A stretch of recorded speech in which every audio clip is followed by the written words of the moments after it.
اہل بیت صحابہ تابعین تبع تابعین صالحین میں پیران شیخ عبدالقادر جیلانی محبوب سبحانی قطب ربانی حضور سیدنا سرکار غوث الاعظم رضی اللہ تعالیٰ عنہ کے فیضان سے اللہ نے پھر ہمیں موقع دیا کہ اپنے ولی کے در پہ بلا کے اپنے حبیب علیہ السلام کے ذکر سے ہمارے قلبوں کو، ہماری روحوں کو، ہمارے جسموں کو مستفید کیا۔ ہم دعا مانگتے ہیں یہ سلسلے اللہ تعالیٰ ہمارے ساتھ، ہمارے اہل و عیال کے ساتھ، ہماری اولاد نسلوں کے ساتھ، ہر امتی کے ساتھ قیامت تک جاری و ساری فرمائے۔ اسی طریقے سے ہر وہ خاص جگہ بالخصوص جو حضور علیہ السلام کی آل کی نسبت والی جگہ،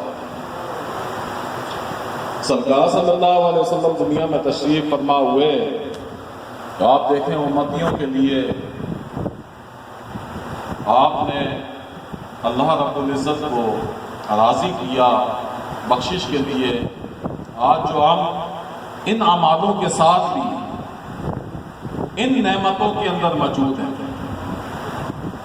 ورنہ قاعدہ کلیہ تو یہ ہے جیسے اعمال ہوں گے ایسے ہمارے حال ہوں گے، مگر اعمال ایسے حال اچھے ہیں، نہ ہمارے چہرے بگڑے، ہمارے عیبوں پہ بھی پردہ ڈالا گیا، فقط صرف ذات مصطفیٰ صلی اللہ علیہ وسلم کی وجہ سے۔ آپ دیکھیں کہ حضور پاک علیہ السلام نے امتیوں کی محبت میں بڑی تکالیفیں اٹھائی اور اللہ رب العزت کی ذات گرامی کو راضی کیا۔ آپ کی آل نے جانوں کا نذرانہ پیش کر کے امت کی بخشش کے ذرائع و راستے اللہ کے دربار سے امت کے معاملے میں کھولے تاکہ اللہ اس امت کی بخشش فرما دے۔ آج اس دور میں ہم پریشان ہیں، اکثریت کے ساتھ امتی پریشان ہے۔ اس کے پریشانی کی وجہ صرف اور صرف میں نہیں کہتا قرآن کے اندر حضور علیہ السلام کی ہم باتیں تو بہت ہیں آقا جان کی جو ہم نہیں مانتے، شریعت مطالعہ کی ہم پابند نہیں ہیں، مگر جب سرکار صلی اللہ علیہ وسلم نے اللہ کے پیغام کو ہم تک پہنچایا، فرمایا قُلْ لَا أَسْأَلُكُمْ عَلَيْهِ أَجْرًا، میں اس کا کوئی اجر تم سے طلب نہیں کرتا کہ میں نے اللہ کے پیغام کو تم تک پہنچایا اور وہ عظیم پیغام دیا خدا کا، خدا کی معرفت میری وجہ سے تمہیں نصیب ہوئی، اس کے متعلق بھی میں تم سے کوئی اجر نہیں مانگتا، مگر میں ایک چیز چاہتا ہوں إِلَّا الْمَوَدَّةَ فِي الْقُرْبَى، میری آل سے محبت کرو۔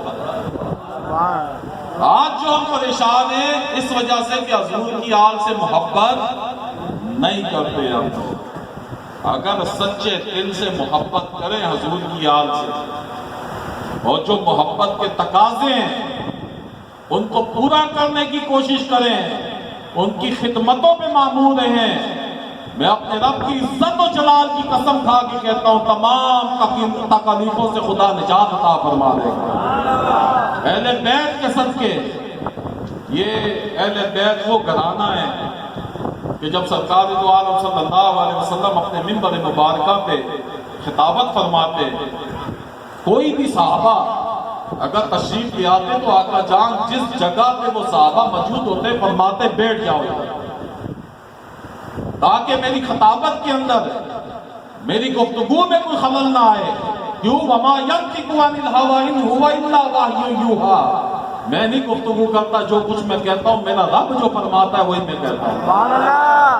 تو اس گفتگو میں کوئی خلل نہ آئے۔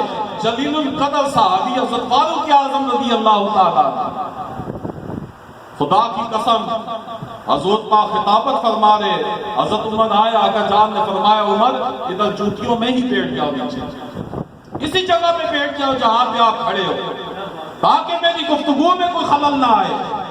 ارے یہ کون شہزادے ہیں حسنین کریمین، جب آقا جان منبر پہ خطابت فرما رہے ہوتے تھے حسنین کریمین آ جاتے تھے، آقا جان اپنے منبر مبارکہ کو چھوڑ کر حسنین کریمین کے پاس چلے جاتے اور ایک نواسے کو دائیں زانوں پہ